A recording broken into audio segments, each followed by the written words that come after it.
Hey family, this is Paula G, and you are watching Music Vision Television right here on PositivePower21.org.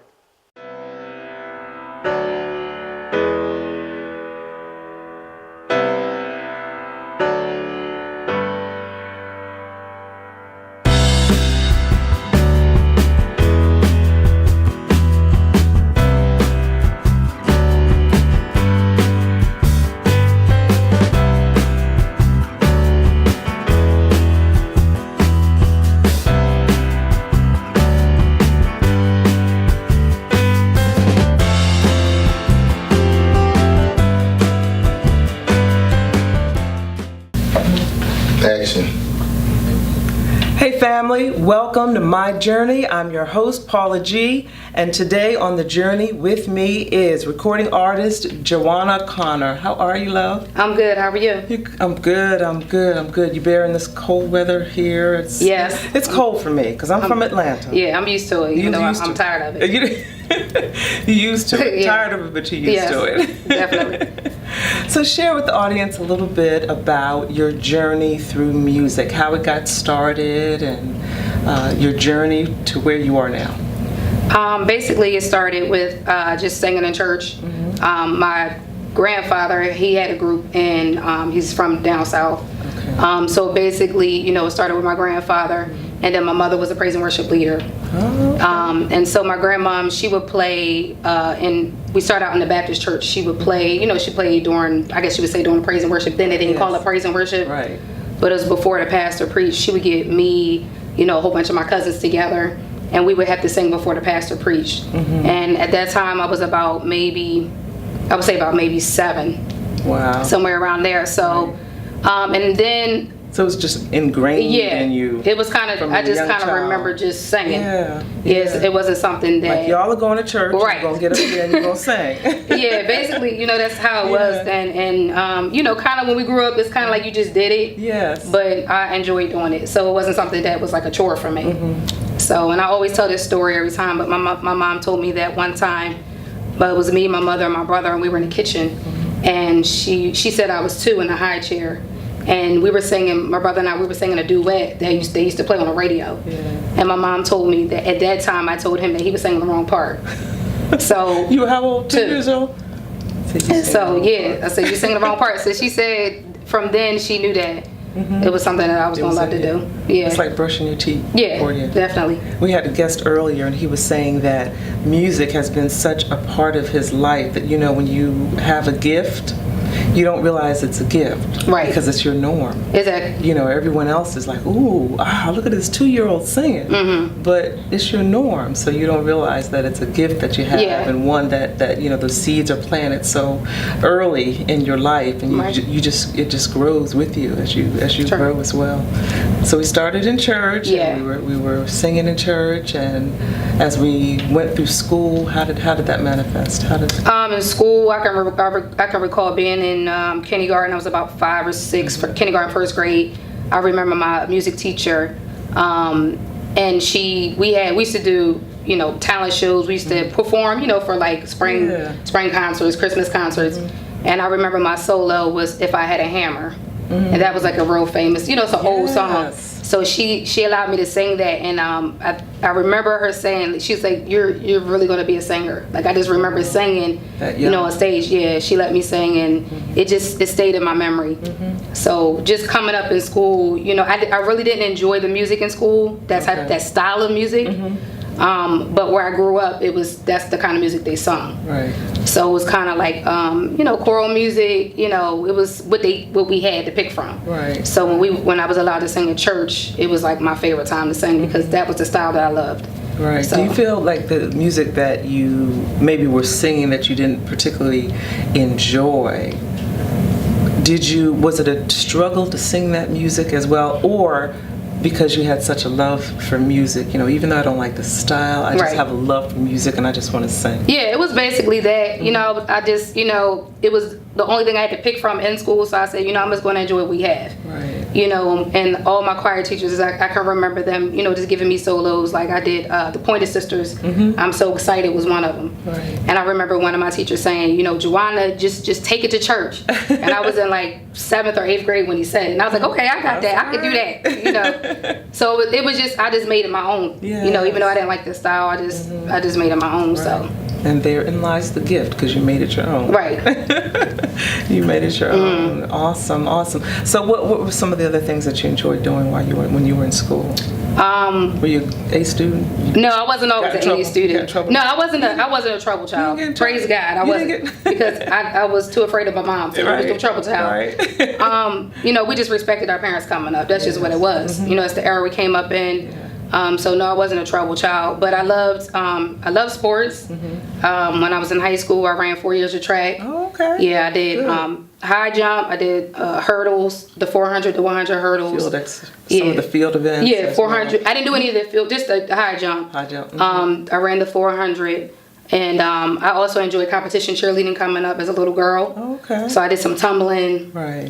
Some coaching cheerleading, things like that. Because, in the suburbs, that's what you did. Exactly. You did activities, So I enjoyed life coming up. I really did as a little girl. Mm-hmm. My mother, she kept us active. That's good. So that's what we did. Because moms will do that. They always gonna keep. Yes. They always gonna keep you busy. You gonna stay out of trouble. Doing your chores and all that good stuff. Exactly. Chores was definitely in that. That wasn't the choice. Right. So. Right. You sing your. I think a guest we had earlier was talking about singing his way through his chores. Yeah. You sing your way through your chores. Definitely. The broom turned into a microphone every time I had it. Were there any particular songs when you were singing when you were growing up? Well, it's kind of strange, because even as a little girl, gospel music was always my favorite genre. Mm-hmm. And I noticed that there was a difference in me compared to my friends. Yeah. Because they liked, what they call secular music. Right. And I like secular music too, but I always noticed that this gospel was my favorite genre. Right. But I can say some of the secular artists that I like would be Anita Baker. Mm-hmm. Of course, Whitney Houston. Yes. Just some of those really like powerhouse singers. They were like some of my favorite singers coming up. Mm-hmm. As a little girl, those are the ones who I love to hear. But like the gospel artists that I love were the Clark Sisters. Love the Clark Sisters. Yes. 100%. They were like one of my favorite groups. We had Kirk Franklin. I remember Kirk Franklin coming out. I remember just being in my room, and I remember the first time they played him on the radio. Because when we came up, gospel music on the radio was real taboo. Right. There wasn't, you didn't hear gospel music on the radio, right? You're right, yeah. So I remember just hearing his song come on the radio for the first time, and I was just like almost in tears, because I was like, wow, this is a gospel song on the radio. On the radio. It was like, it made history. So just some of those singers, it's just so many of them. I could just keep naming them, but those are the ones that I remember just kind of like sticking out, and just me just loving to sing. Kim Burrell, just singing their music. Those were the ones who really touched me. Ty Tribbett, of course, right. Who was like in my era, right. But just those artists. What is it that music just does for you when you're singing, when you're performing? What does music do for Jawanah? Music is definitely therapy for me. Mm-hmm. It's a must for me. Mm-hmm. Some people, they do it, I guess, because they like to do it. Right. For me, I would do it even if I wasn't paid, because it's just something that I need to do. Because it's therapy for me. It's something that I love. Mm-hmm. It's just, it's a necessity. To me, it's healing. Not only to me, but to other people. Yes. And like you talked about earlier, is it being a gift? Mm-hmm. When you're younger, you're told as a gift. Right.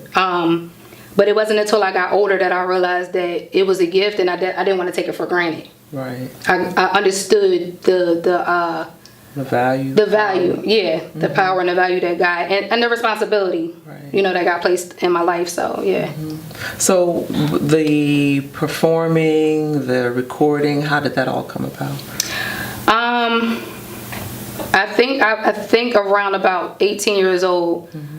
I realized that this is something that I wanted to do, as a career. Yeah. But did not realize what it took at that age to make this a career. Mm-hmm. And of course I was going to college. That was what you did. Oh, you went to college. So And it wasn't if. No, it's you're like, going. Where are you going? Yeah, where are you going? So I went to college, and I love school though. Mm-hmm. You know, I wasn't what you would call a brainiac, but I just love school because I love to learn, and I love to teach too. So school wasn't like that hard for me, but I had to study a whole lot. I wasn't one of those kids who could just go and just pass. Right. You know, so I went to school. You know, of course I did that, but at the same time I was still recording in the studio with my cousin. Okay. He has a studio. And it was just a passion of mine. And I realized, you know, at 18, how difficult it was going to be to make it a career. You know, because of the obstacles that you have to go through to actually make it a career. But I didn't know until I was about 18 that I wanted to write. Because at that time I was just singing, you know, singing other people's music. You know, but then it just kind of, I can't even remember when it happened. I just started trying. Right. And then, you know, it became something that I loved doing, and then the songs just started coming to me. Because it's part of you. Yeah, which I didn't know. Yeah. You know, that was part of the second, I would say almost like it took me some time to realize that I had that gift. I didn't know I had that. You know, I knew I could sing, you know, but I didn't know that I could write. And I remember because my husband is an excellent writer. He writes, he has books and books and books and books and books and books of just songs that he wrote. Right. And I remember one time he was telling me, he was like, you have to start writing your own music. He said, and not only write it, but start singing it. He said, because you're actually a good songwriter. And so, you know, I don't think he knows, but I took his idea and just started thinking, okay, well, let me just start writing my own music and let me start singing it. Because you have to be confident to sing your own music. Right. You know, it's not like taking somebody like a Clark Sister song and just singing it. You know, you have to be confident in your own. So right. But it's a beautiful thing when you have a man that already sees that in you. You know, that you have the gift and the ability to write your own music. Right. And perform your own music. Yes. You know, so that's good that you have that support and you have that confidence, that he has that confidence in you to know that, you know, that you can do that. So, yeah. Awesome. So you began writing your own music. Yes. Performing your own music. Yes. And then from there, where did you go from there? Did you sign with a company, a label? No. Actually, my journey is just really not, I guess you would say, I don't know if typical is a word, because everybody's journey is different. Yes. My journey was just it just was ordinary. You know, there was no like wow moments when I was younger. Right. You know, I was raising my family, you know, with my husband, just taking care of my children, making sure that, you know, they had what they needed. Right. And, you know, because family's important to me, yes. You know, it's definitely a big responsibility, and it's a ministry. And I believe that, you know, that has to be taken care of before you can do the other things that God has called you to do. So what happened with me was, that's basically what happened. You know, I raised my children, right. You know, I went to school, I worked, you know, just started working, you know, but the passion of it just never left, because basically what I did is I just became a praise and worship leader. Okay. You know, I became a praise and worship leader, a choir director. And in the midst of raising your family. Basically, yes. Right. That was basically how I was able to, you know, demonstrate my gift. Right. Just to continue to use it during that time. And I think that's important that you say that, and that, you know, people who may have a gift and are on a journey, because a lot of times, you know, someone might have a gift and they'll say, well, you know, I can't use it right now because I've got to raise my children. I'm working a full-time job. But the challenge is to find a way to use it during those times. You know, when you're working that job, when you're raising those kids, you know, those children, to find a way to use that gift. And it sounds like you did that. Yeah, it was possible. That's what I could do. Yes. You know, and now that, you know, actually I'll be 39 next month. And, you know, most people, most people, they just kind of say, well, you know, but for me, it's just something that is going to be done until God calls me home. Yeah. It's just part of me, you know, and then now that my children are getting older, you know, I have a little bit more freedom to do certain things, right. You know, so I do, you know, just different events, you know, sometimes, you know, go down south. I just came back from Florida. Awesome. One of my songs was nominated for the Agape Awards with Miss Kitcher Williams. Excellent, yeah. And so, you know, I just came back from Florida, and it was a nice experience to meet some people, you know, some different people who, of course, I would have never gotten a chance to meet. Right. And it just, you know, God is just opening up doors, and I'm grateful, because the one thing that he told me was, you know, you just have to be faithful. Exactly. You know, you have to be faithful. You can't just say, and you can't despise small beginnings. Right. You know, and the one thing that I learned now at this age is that I really love ministry. I love performing. It's great. You know, I love my gift that God gave me. But the one thing that I've learned about myself is I love ministry. Yes. You know, so I love to be able on Sunday mornings to be able to minister to the people, because it's something that they need. Right. You know, it's not just me getting up performing and saying, "Oh, see me, this is me, I'm doing this." Right. You know, this You're feeding them. Right. It's something that, because I needed it. Right. You know, I remember coming on Sundays and needing to hear a word or needing to hear somebody minister through song, Right. and, you know, just receiving a deliverance. So to me, that's so important to me.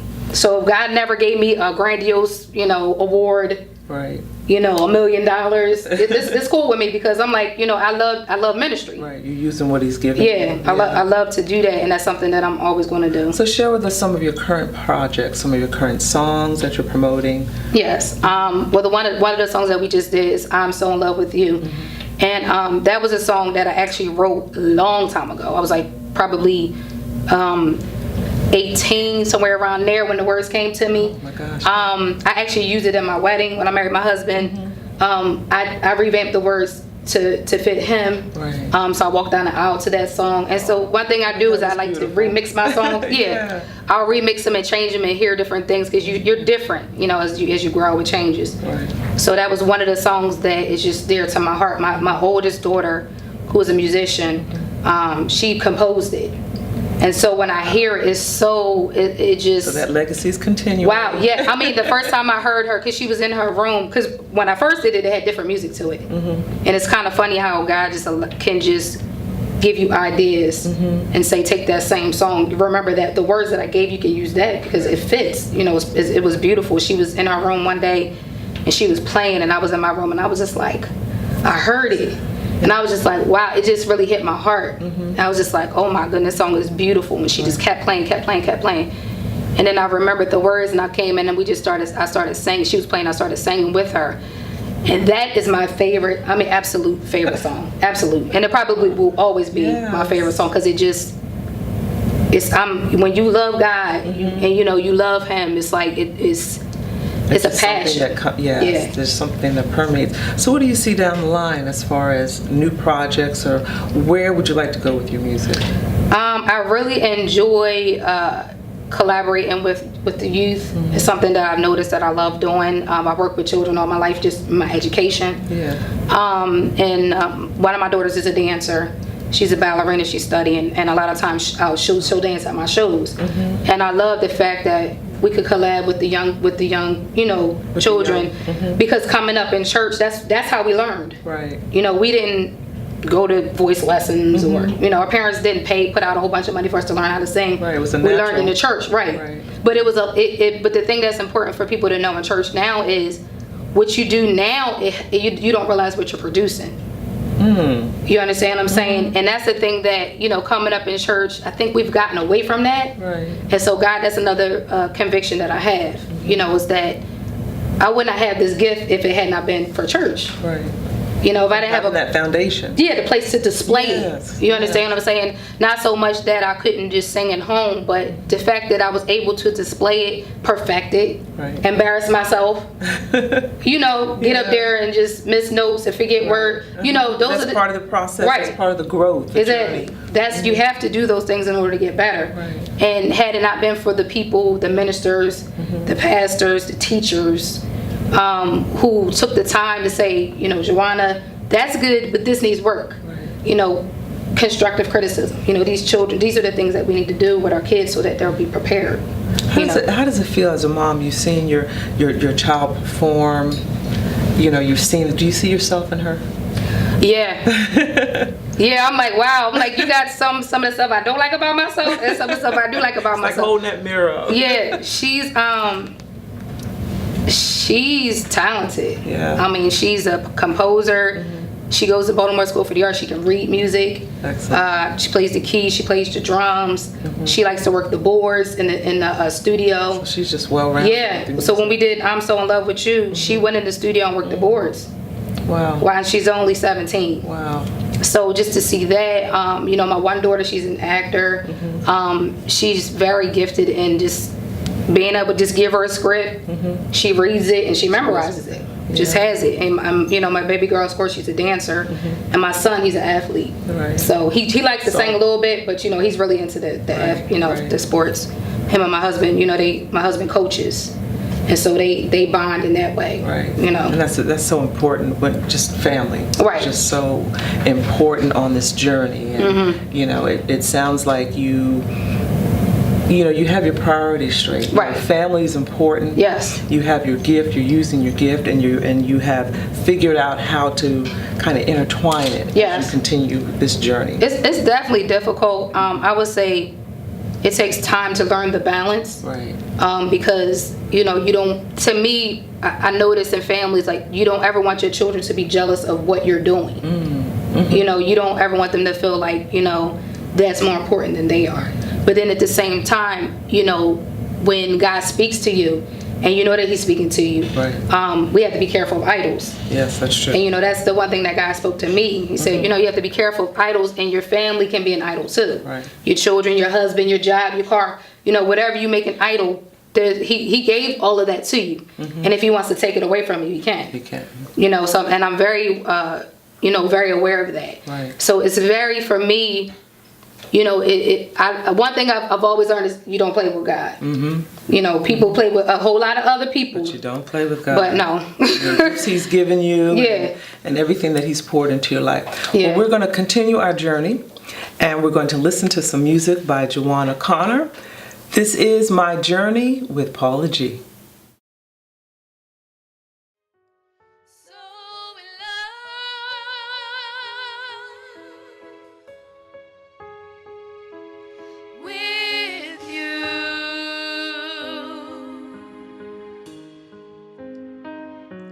So in love,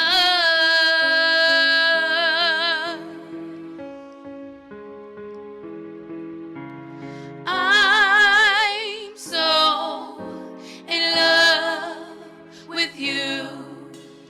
I'm so in love with you. I'm so in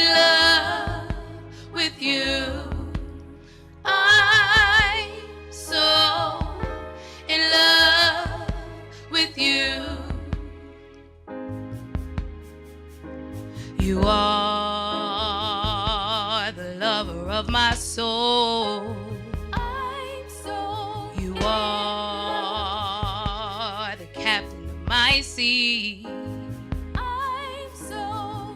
You are my knight in shining armor. I'm so. The one who created me. You're the lover of my soul. Lord, you're in control. I'm so in love. You are. You're the lover of my soul. I'm so in love. Lord, you're in control. I'm so in love.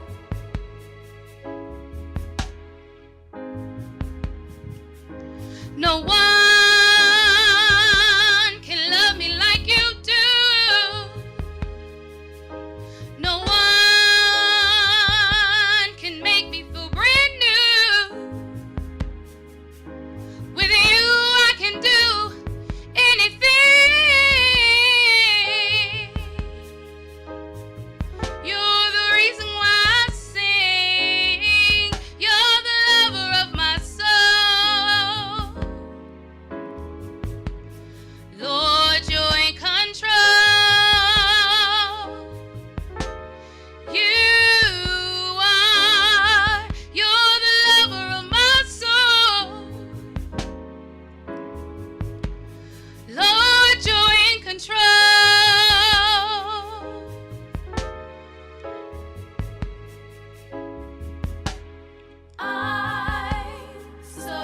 I'm so in love.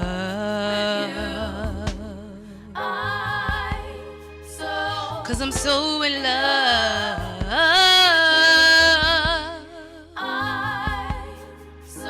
So in love.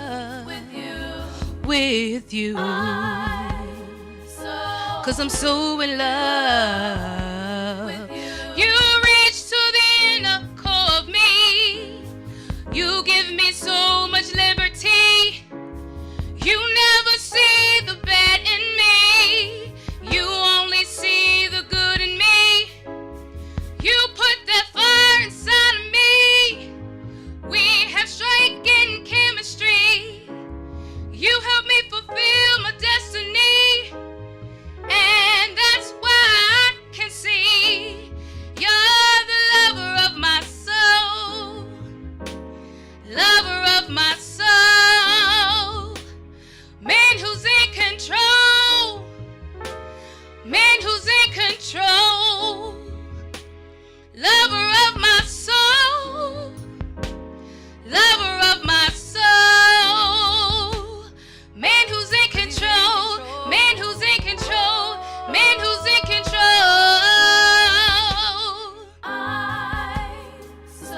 'Cause I'm so in love with you. 'Cause I'm so in love.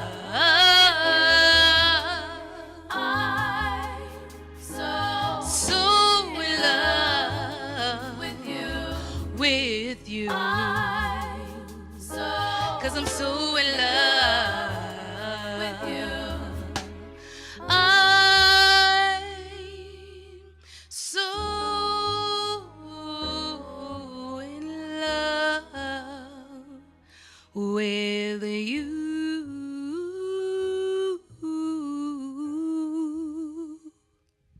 Hey family, welcome back. This is My Journey and I'm your host, Paula G, and we're here with Jawanah Connor.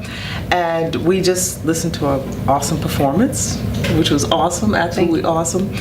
And before the break, we were also talking a little bit about her music journey and how music has been a part of her life from the age of 2 when she told her brother he was on the wrong note, cousin brother, they were on the wrong note.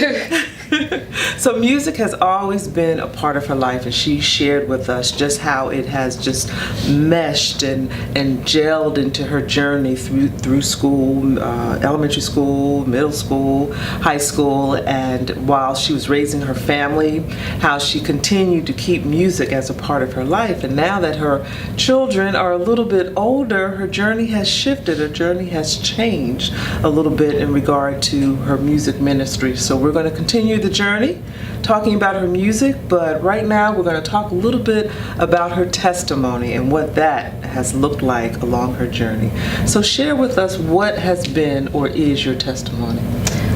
I would say I have a whole lot of testimonies. The one that I definitely love to share is I like to relate to church. Yes. God has really been speaking to me about just, coming up in church and how it makes you look at yourself. And I talk lately I've been talking a lot about this, just about how, when you're raised in church, you're almost raised to think that you should be perfect.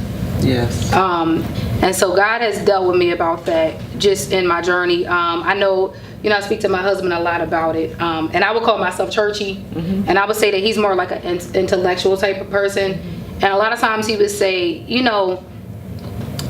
when you're raised in church, you have to learn how to be open-minded. Yes. And it's hard to be, for me, I know that's a journey for me.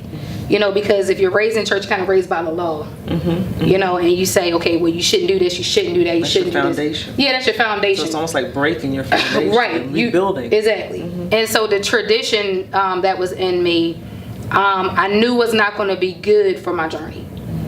You understand? A lot of this stuff, that you learn in church is good. Right. You get your foundation, you get your basics of what you're supposed to do, But coming up in life, you have to learn how to be open-minded, because if you're going to minister to people, right. You have to minister to people. Like, me going to college, I didn't go in college and finish and be done like that. Right. It was a journey. Right. I went to several colleges before I graduated.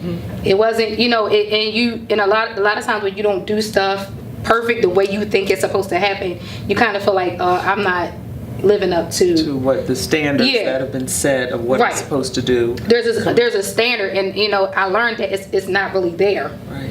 There's the standard that you're taught. It doesn't really exist. So this thing about perfection and just trying to be perfect, and just the law, and being so hard on yourself. You become very not only of yourself but of other people. And so for me, my journey now is to look at people, because I'm in social work now, and I have a lot of different clients who come in with different, they have challenges, substance abuse issues, they have psychiatric things that they're dealing with, and the stories are sometimes shocking. So you have to be ready to deal with those types of stories. You can't judge people, right? Because they're coming through the door with their baggage. Exactly. Yeah. Just even trying to be a wife, you're learning how to be a wife. Right. You don't come in already being a wife. You have to learn that.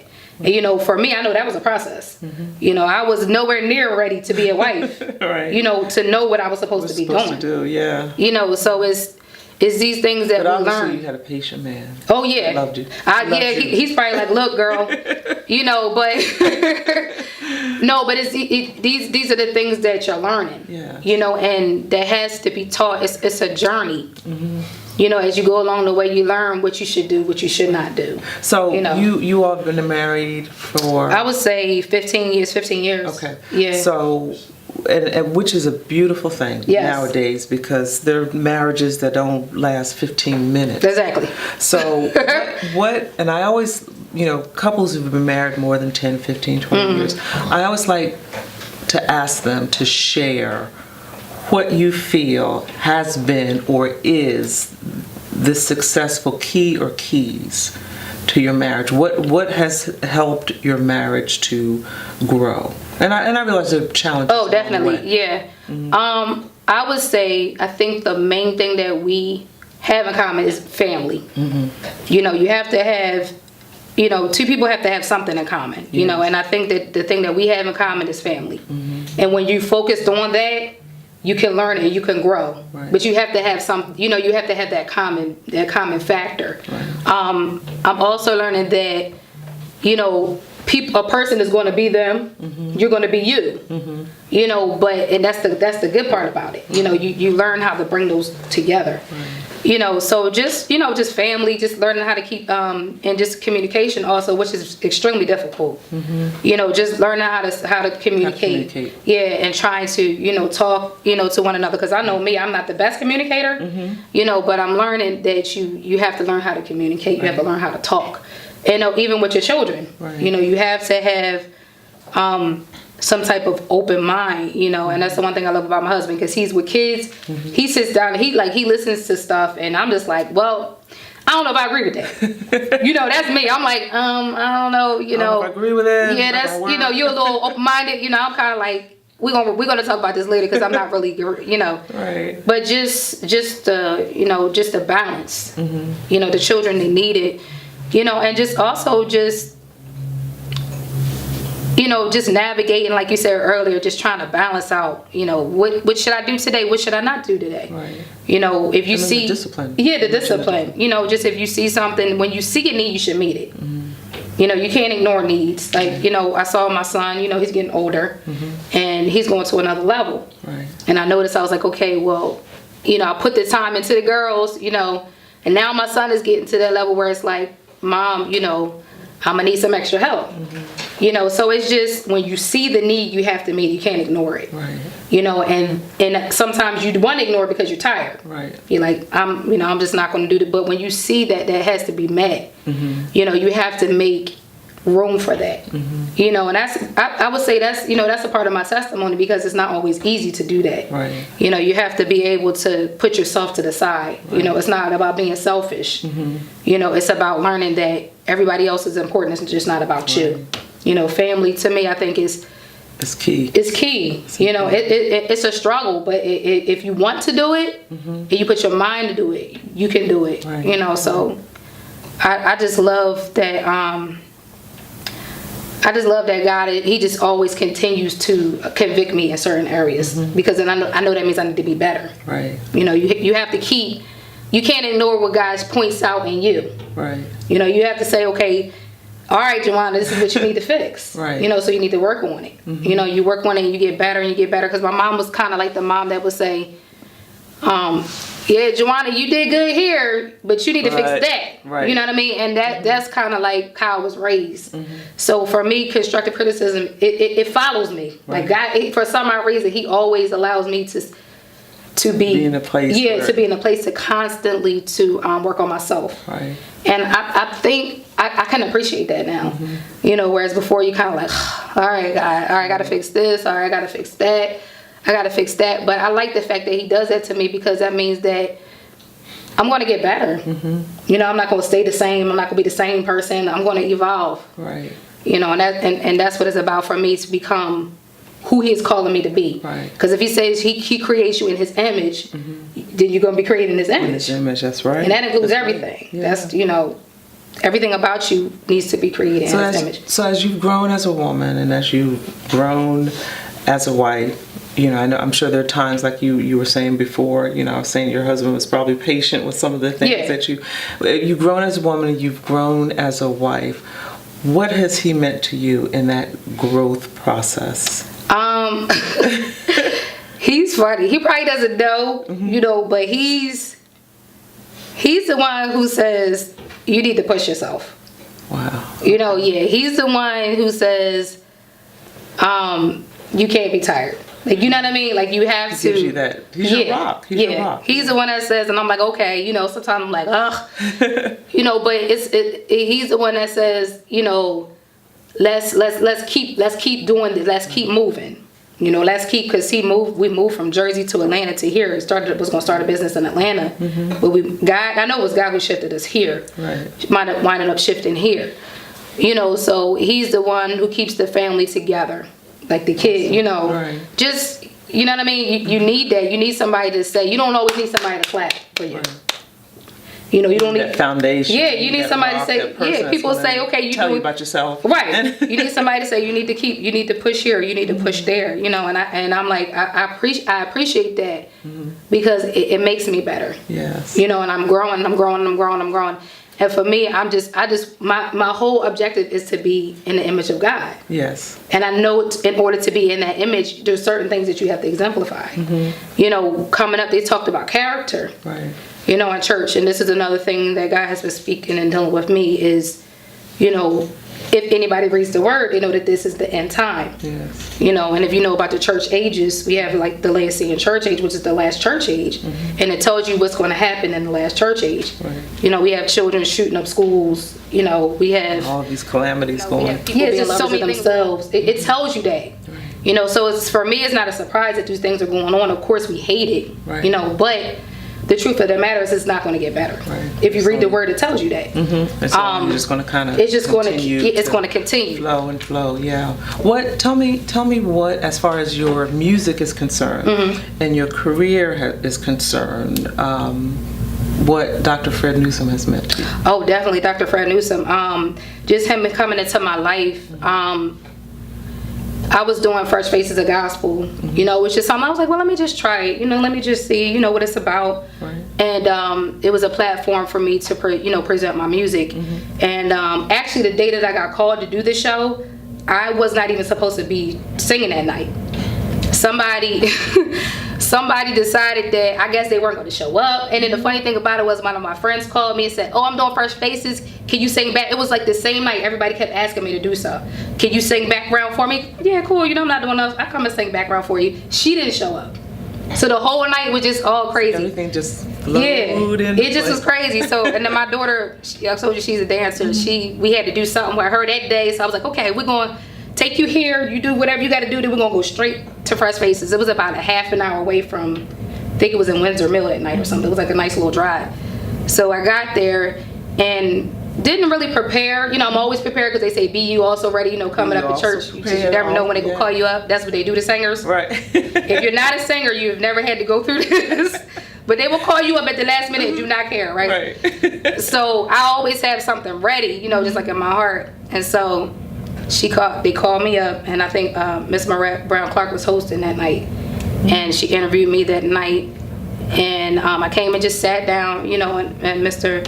Fred Newsome, he came over and he just, you know, tapped me. We had talked before that though. Right. We talked because I had actually applied. I saw him online and he was doing some things in the city, and I had put my paper out and I was interested, and I actually forgot that I did. Wow. I actually forgot I did. So when he came over and he was like, "Hi, how you doing? You know, I'm Fred Newsome." He said, "Yeah, you're Jawanah." I said, "Yeah." And then I remember I said, "Oh yeah, I did apply to, you know, your show that you have coming up," because I don't know anybody. You didn't say, "Oh yeah," like you forgot, like you told him, like, yeah, oh, I'm like, "Oh, Mr. Newsome," you know, I'm like, "Oh my God," you know, I'm just a real person. I don't know how to be any other way. You know, so I'm like, you know, that no, definitely not disrespectful. Right. But just saying, you know, because, you know, I'm from Jersey, so I don't know anybody out here. You know, I don't know who's who, and I don't know who does what. And so when I met him, I was just like, you know, I thought he was a nice man. I'm like, he's nice. You know, wow, this is a nice man. You know, I didn't know who he was. Right. So, which is probably a good thing at the time. Right. I was like, he's really nice. He's very respectful, and he just seems, you know, you can feel guys. Good man, it's nice. Yeah, you can feel his. his. Say good people. Yeah, you can feel his presence, and you know, just the God presence that was with him. And so we just talked from there, and he just was like, you know, I just have some things that, you know, we wanted to collaborate. And once I realized who he was, I was just like, wow, God, you just really blessed me. Like, you know, he's very, very respected in the city. And not only respected in the city, but just his spirit. You know, I'm just glad that God connected me with somebody who has the heart that he has. Yeah. You know, because there's so many people out here just not honest. Yeah, and you do not want to be connected with. Right. And you know, the enemy has a way of connecting you with those type of people. So I'm just happy that, you know, he is who he is, and he's a protector, you know, of his artists. And he's just honest. Right. Like, you know, I just need somebody that's going to be straight up with me. I'm an ordinary person. I say that all the time. And I don't say that as any disrespect to anybody. Right. You know, and their positions, I was, you know, taught protocol in church. I understand all that. I respect pastors, ministers. But me, I'm just Jawanah, and I've been ministering all my life. You don't have to call me Minister Jawanah. Right. I'm just Jawanah. But I think what you're saying is important, though, because there, you know, artists out there that may be on the virgin voyage of their career, and you know, sometimes they look out and they see, you know, other artists and they think, oh my gosh, you know, they're just so larger than life, right? And you have to be larger than life. And I think it's important when they see someone, you know, that is gifted, that is talented, that is on her way, saying, I'm just an ordinary person. Yeah. I got a husband, I got children I can take care of, I got a job. Exactly. You know, I make mistakes. Yes. You know, I'm just an ordinary person. So I think that's encouraging, you know, to people who maybe are just starting this journey. Right. And maybe a bit intimidated, you know, where they can look out and say, okay. Yeah. You know, I mean, but I think to me, it should be like that. Yeah. You know, because people get caught up in these titles and these, and then it becomes we make a spectacle of God. Right. That's not what he's asking for. Right. You know, he's not asking us to be over the top. You know, right. He's asking us to use the gift that he's given us. Exactly. And just display the gift and just be who you are. You know, we're not calling for celebrities. You know, he's not calling for that. You know, if you call if that's what people want to call you, then that's fine. But that's not. You know, in the end time, that's not what he's calling for. He's calling for souls to be one. And I think it's important using the gift that he's given you, but also taking responsibility for what he's given you. Exactly. Also, family, like you said, that's most important. You know, I know I have this gift. I know I have to use this gift. If I don't use this gift, you know, if we don't use what God gives us, he'll take it away. But I also understand the responsibility that I have family. He has gifted me with this man. He has gifted me with these children. And, you know, as a wife, and just vice versa. You know, it's you know, I'm responsible for taking care of them. So, like you said, finding that balance. You know, that I think that's all part of our journey as well, as what God has given us in the form of the people around us and the family around us, and taking care of them while using the gift that he's given us, and us finding that balance. I think that's where our growth definitely, you know, our growth lies. And that's what one thing I like about Mr. Newsome is he just you know, you talk to him and he's just you just talk to him, like, you know, and he's just like, Jawanah, you know, I'm just it's going to be a great journey. Yes. You know, and I can only respect somebody who I know is a family man, you know, who respects his wife. You know, those are the things that you see in a person. Oh my God. You know, where you're not looking for all those other things like, have you done this and have you done that? And I know he's done a lot. Right. You're looking for the character, looking for the integrity. Right. Yes. I know, trust me, I'm starting to understand what he has done. Right. You know, but just to me, for me, you know, as Jawanah, those are the things that's important. You know, I'm not too concerned with all of that because I'm almost 39. I haven't been rich yet. Right. So what difference does it make at this point? Right. You know, if God chooses to bless me with the riches, I'm going to be grateful for it. Right. But if he doesn't, it's okay. You know, it's okay because I do what he asks me to do because I love doing it. Right. You know, so wherever it leads, I'm fine with that because I want to die saying that, you know, I did what God asked me to do. Right. Not that I did it because he was going to bless me with billions and billions of dollars. You did what he asked you to do. Yeah. And you know, we leave this earth as empty vessels. I think it was Miles Monroe who said the richest place on the planet is the cemetery because so many people go to their graves having not used the gifts that God has given them. So I think it's our duty and our responsibility to leave this earth as empty vessels. Right. So as you continue your journey, you know, with your music and your family and so forth, as you continue this journey, what is it? And you mentioned ministry, that you love ministry. Yes. Is there anything else that you'd like to share with the audience that maybe you haven't shared, that you want to share to maybe help them along their journey? I would definitely say that prayer is important. Yes. Oh my gosh. I would definitely say that for me, it's a necessity. There was times when I didn't pray. Right. You know, what I mean by that, having that time to pray. And when you don't pray, you don't give yourself time. You don't give yourself time to talk to God, let him speak to you. And find out what you're supposed to be doing. Exactly. You know, otherwise you're just kind of like trying to figure it out. You know, that prayer, if people say, you know, old people always say, you know, you're supposed to pray. And I'm like, well, why do you have to pray all the time? You know, but as you get older, you realize that is so important. Yes. I need to be connected with God. Just period. You know, I need to have that time. I need to be able to speak to him. I need to be able to take that time and say, God, what is it that you want me to do? And people need to make that a priority. Right. It has to be a priority. Even if you don't make it to church on Sunday, you have to set aside time to pray and talk to God and try to hear what he's telling you to do, so that you know where to go. That's what I would say. And in what direction to go in. And you have definitely shared with us your journey, your music journey, your life journey. And Jawanah Connor, she is a living testimony that through faith and through prayer, your journey, my journey, our journey, at the end of our journey, if we continue to walk in faith, we continue to pray, we continue to stay focused, at the end of our journey, we all want to hear those words, well done, my good and faithful servant. This is My Journey with your host, Paula G, right here on Positive Power 21. Hey family, this is Paula G, and you are watching Music Vision Television right here on PositivePower21.org.